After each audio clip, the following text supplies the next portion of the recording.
Who here is from 200,000 years ago? Oh, a lot of raised of hands. Me too.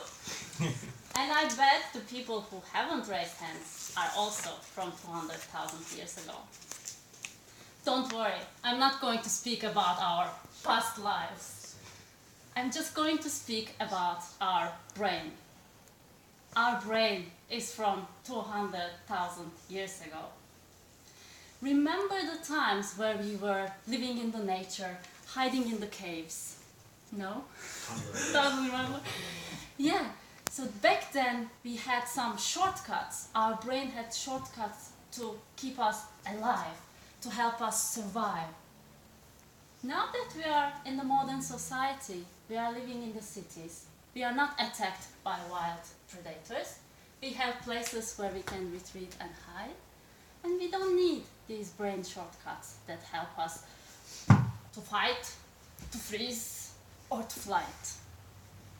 But still, even at this time, we are using the same shortcuts from 200,000 years ago. These shortcuts help us to live, to stay alive.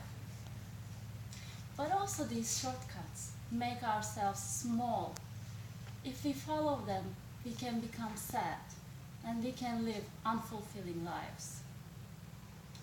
So, we have to be aware of which shortcuts our brain uses so that we can acknowledge them when we use them and find ways around them to take action consciously so that we lead happy, satisfying lives.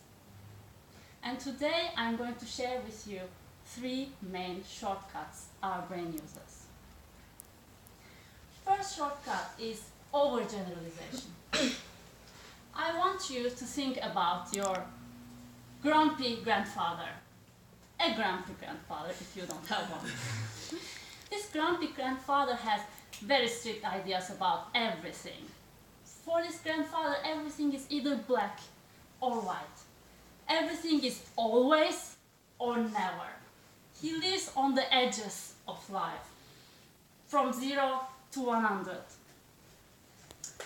And this grandfather actually, based on one experience, do an overgeneralization for everything. So does our brains. Our brains use past experience to prepare us for all the future experiences because it wants to save time.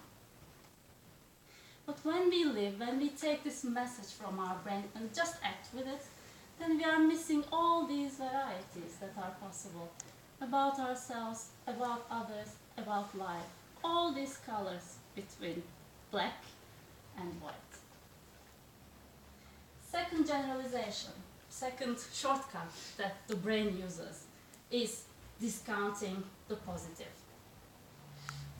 Think about your selfless mother. Your mother is very good in doing all the things. She's very good in cooking, she's very good in cleaning, she's very good in her profession. And when you tell her, when you praise her, when you appreciate her, she feels difficult to accept it. She says, oh, you know, it was nothing. You know, everybody does it. I didn't do anything special. No, stop. And she also has this attitude about other positive things in her life. She notices the negative things more and then takes it home. Imagine you were looking forward to having your mother's lasagna. You went there, you ate, you enjoyed it, and Mama, it was so great as I dreamed it to be. I have an Italian husband. I loved it, it was so good. But you know, I could use a little bit more pepper. And your mother would be like, oh, I forgot my pepper, I'm terrible cook, I cook terribly, my children will not like my food. So she just focuses on the negative and discounts all the good things you've told her. So does our brain.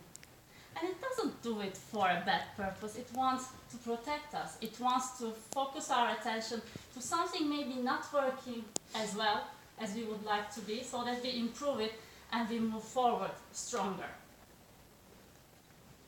But if we live life like this, then we will be focusing only on the negativity. And if we stay there longer, that would create a long time of sadness, long time of anger and depression. The third shortcut is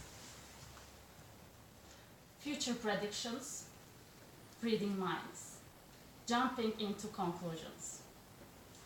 Think about the aunt in your family, maybe the crazy aunt. Everybody has one, I think. The crazy aunt has an opinion about you. The crazy aunt thinks that now you're sitting like this, you don't really care about what I say. It can read your mind, the crazy aunt. The crazy aunt also has future predictions. Now she's saying to me, you know, these evaluation contestants, they are going to tear you down into pieces. If I believe in this crazy aunt's thoughts, then I would also make myself believe and act in this way. If I think they will tear me down, I would probably stutter here, start with my arms, and move in ways that are strange, which would in turn give some material to our dear contestants to use in their evaluations. But I have belief that they will criticize or use constructive feedback because they are Toastmaster members. So we use these three shortcuts since 200,000 years. They were useful back then, when they helped us to escape, to fight, to freeze. But now in this modern world, do we really need their guidance? Can we decide right now what is important for us? Can we assess what other actions are possible? Can we choose one action to move forward? Because we are not here only to survive. We are here to thrive.